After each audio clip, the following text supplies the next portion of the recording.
So this is how you can set a double time on your Android phone. Let's get into it. Like a lot of people are curious about how you can get the time to show up on your home screen, but like for in two places, right? So you can hold down on the screen and click on widgets.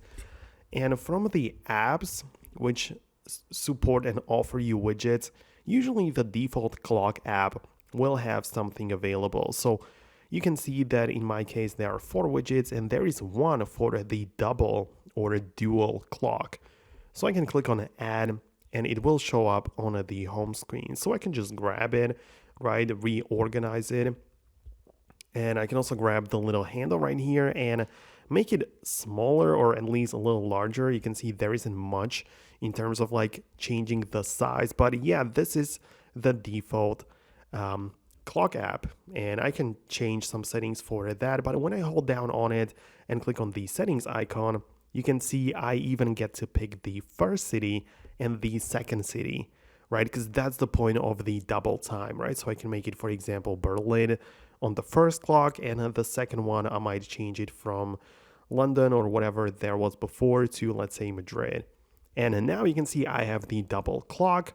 I have some other options for a date and time, so I can change the colors here as well. I can also change the color of the background and also the transparency, right?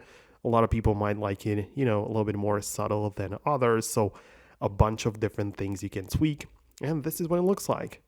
Outside of that, you can also check out the Google Play Store if you don't find any of your widgets by default, so you can check out some apps like literally by looking up clock widget.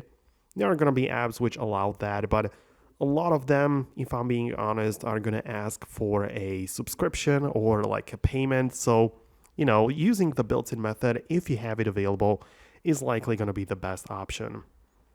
So let me know below in the comments if you managed to do it. Subscribe for more, and I'll see you later in the next tutorial.